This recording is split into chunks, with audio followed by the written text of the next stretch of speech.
Koto Markie here. No, I'm not kidding anyone. I've not been on a holiday for 30 years. It looks nice though, doesn't it? It's supposed to move. So I'm doing this low tech. There we go. That's even more convincing now. You completely take it in now, aren't you? There is a reason for this. But as always, when I do this low tech stuff of pointing my camera at the computer screen, don't look at the screen if the jazzing effect gives you migraine or brings on seizures or anything like that, because that's not good. Now, I'm going to pause this now and lose the lovely movement effect because I don't know how to loop videos, and it stops in about 30 seconds. So all this malarkey is because I want to talk about this stuff. Look at the state of that. It's really dirty, isn't it? That's the black sand that we have here. Gets under everything. It's got, I think it's got in between the two layers of the sunscreen. So look at that, Woolworths. Okay, so this is the channel for tangents. So let's talk about Woolworths first, just for the hell of it. If you're like me and you grew up in the UK, Woolworths was a high street store that was everywhere.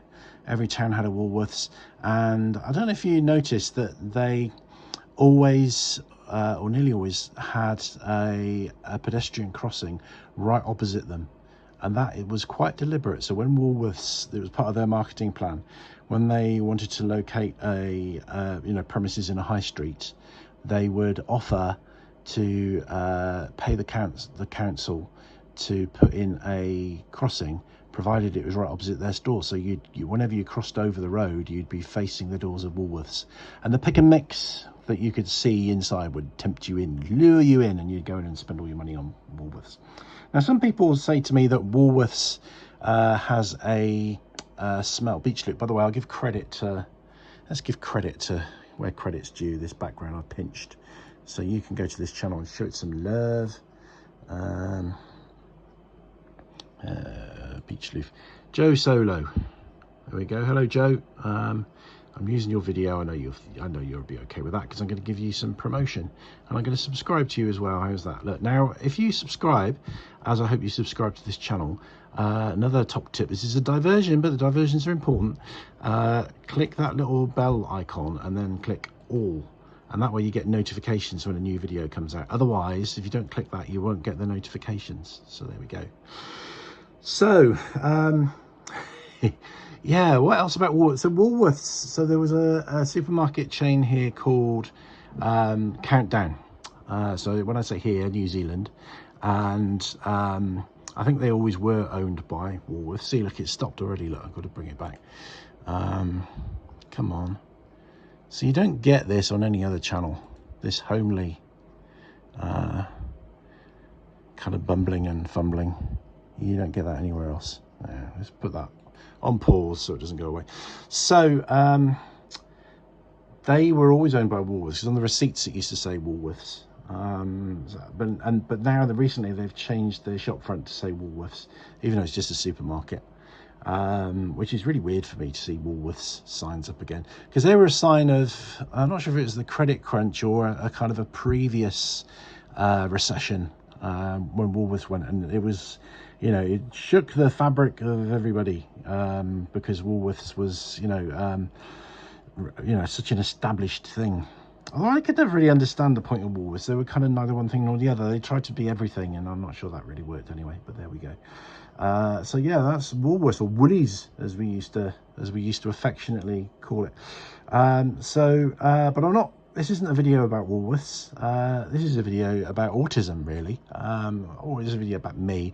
Because I live in New Zealand, and there's some anomaly. I think it's like a thin ozone or something, whereby the sun here is deadly. You can burn really quickly. Even on an overcast day, you can burn here. Even in the winter, on an overcast day, you can burn. Now, there's a legend of a population of gingerhead people that lived here, possibly before the Maori came here. And there are red-headed or ginger-haired Maori people.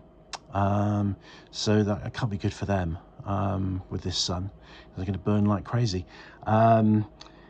But actually, funny enough, one of the early legends of the red-headed people of New Zealand is that they only came out at night, which kind of makes sense really with the sun here.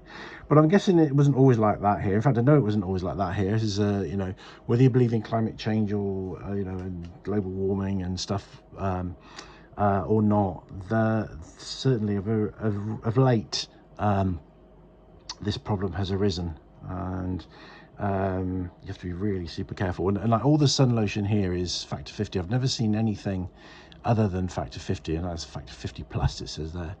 Look at the state of that. I think that's the black sand that we have here. It's got in between the different layers of the packaging of the sun stuff. Sun cream, sun lotion.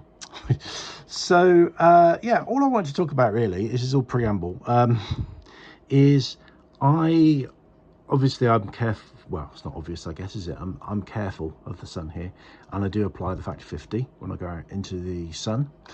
I've been burnt,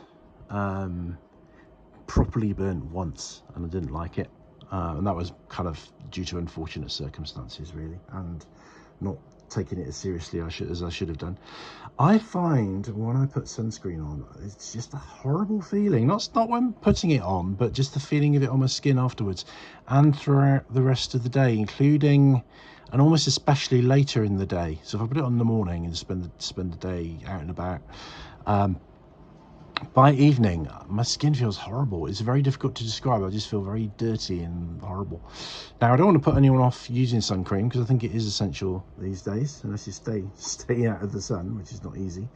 But I'm wondering if this is a common thing with sunscreen, or whether this is an autistic sensitivity of mine, and I just wanted to find out whether anybody else experiences the same thing.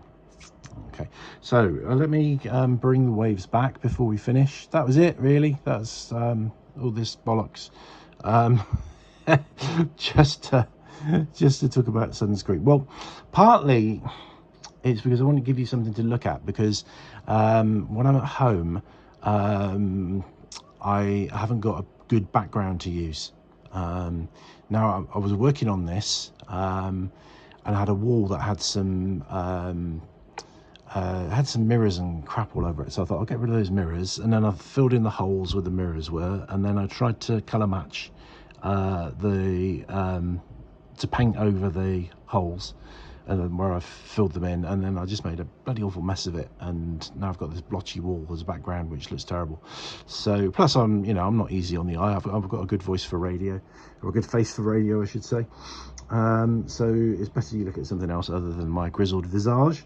So hence I try and give you something to look at. I haven't even started it. So let's play out with just pretend you're on holiday. Just get some sun cream and smell it, and make yourself a pina colada, or just get some pineapple juice and coconut milk and mix them together and smell it, and just pretend that you're on holiday, because we all need that, don't we? We all need a holiday. So sorry about this video. It's kind of a bit of a weird one. Usually I'll show you, I go in my car and I point the camera at a real beach, but wasn't able to do that today, because I want to get this video done before I go and do something else. So have a great day or evening, whatever it is you're doing. Thank you for supporting this channel. Although this channel is often very silly, it has a serious purpose, and that is to help people with retroactive jealousy and get free information out to help people that suffer with that horrible condition. And just by watching this video, especially if you watch it to the end, especially if you like it, especially if you subscribe, makes YouTube promote it even more, and makes YouTube promote our retroactive jealousy recovery videos even more, and they save people's lives, quite literally in some cases. So just by watching this and doing all those other things, if you'd be so kind as to help, that enables you to help people, which is great, isn't it? It's always good to be able to help people, and if you can do it through something that's sort of quite simple and easy, so much the better. So please answer my question. Does sun cream make you feel a bit crap? Does it feel horrible on your skin? Do you have autism? Oh, I've lost the background as well. Time to go. Catch you in the next one, which will probably be slightly more sensible. Rangimarie. Bye bye.